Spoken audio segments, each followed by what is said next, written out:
एक बार भगवान शंकर और माता पार्वती प्रसन्न मुद्रा में थे, तो बोले चलो आज भक्तों के दर्शन करते हैं। माता जी ने कहा चलो। भगवान एक साधु के वेश में हो गए, माता जी पीछे साध्वी के रूप में हो गई। एक धनी आदमी चारपाई पे बैठा सुपारी कतर के खा रहा था, 50 गाय भैंसे सब। उससे कहा भाई 100 ग्राम दूध दे दो, हमारे ठाकुर को स्नान करवाना है। जाने क्या क्या अशुद्ध शब्द बोल गए। पार्वती जी एकदम रुद्र दृष्टि में, हम दर्शन कराने आए भक्त के।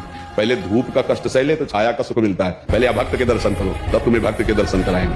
हटे भगवान शिव और कहा हे भगवान श्री हरि, इसके पास जितनी संपत्ति है इससे और 100 गुना इसकी बढ़ जाए। माता जी ऑर्डर दानी तो कहते ही उसने 100 ग्राम दूध नहीं दिया, गाली दी ऊपर से। और भगवान फिर भगवान बोले आओ चलते हैं तुम्हें भक्त के दर्शन कराने।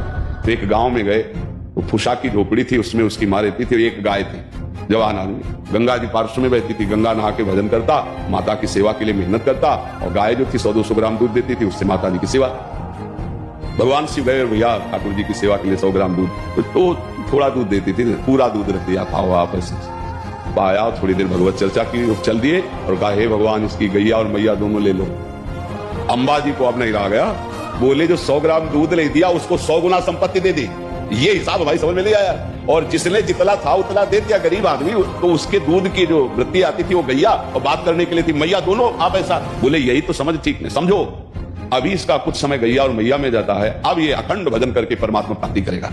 और वो उतने वैभव में तो अपमान संत का कर दिया, जब 100 गुना और बढ़ेगा तो महापाप करेगा, नरक जाएगा। समझ रहे? तो भगवान के विधान को हम लोग समझ नहीं पा रहे। अगर हमें भगवान नहीं दे रहे तो जरूर हम पर कृपा कर रहे हैं, ऐसा हमें मानना चाहिए।